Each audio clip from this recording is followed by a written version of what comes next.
Sa kasalukuyang walang opisyal na ulat o balita na nag-uugnay kay Kamaka Hepa sa Barangay Ginebra. Si Hepa ay kasalukuyang naglalaro para sa Adelaide 36ers sa National Basketball League NBL ng Australia at walang indikasyon na lilipat siya sa PBA o sa Barangay Ginebra.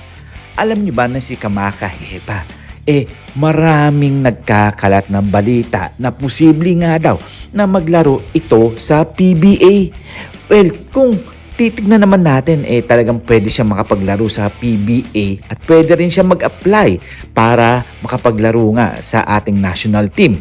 Dahil alam naman natin na talagang mataas ang maitutulong nito pagdating sa mga team sa PBA. Malaki ang maitutulong nito dahil sa kanyang taas na 6'10". Kayo, ano ang inyong masasabi dito? Posible naman kaya na makapaglaro siya? O posibleng balang araw na mag-apply siya para makapaglaro siya sa mga koponan dito sa PBA? Well, kung ako tatanungin, siguro pwede mangyari yan kung merong kukuha sa kanya at kung meron magpupush para makapaglaro nga siya dito sa ating bansa. Dahil marami rin talagang magsasabi na kapag ito nakapasok sa PBA, marami talagang kukuha dito at mag-uunahan dahil ang laro nga nito ay meron labas at meron loob.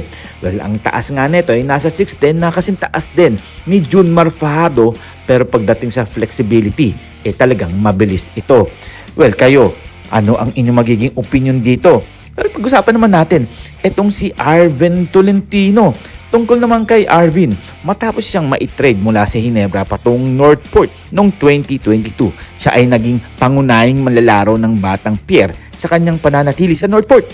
Nagpakita siya ng mga kahangahangang performance kabilang ang pag-score ng 51 puntos laban sa Converge noong Agosto 2024. Bagamat may mga lumabas na espekulasyon noong Pebrero 2024 na maaaring lumipat si Tolentino sa Magnolia Hotshots, walang opisyal na kumpirmasyon o paggalaw na nagaganap hinggil dito. Sa isang panayam noong Abril 2024, pinahag ni Tolentino ang kanyang buong commitment sa Northport sa kabila ng mga trade rumors. Sa makatuwid, sa ngayon, walang indikasyon na lilipat si Tolentino sa San Miguel Beerman or babalik man sa Ginebra.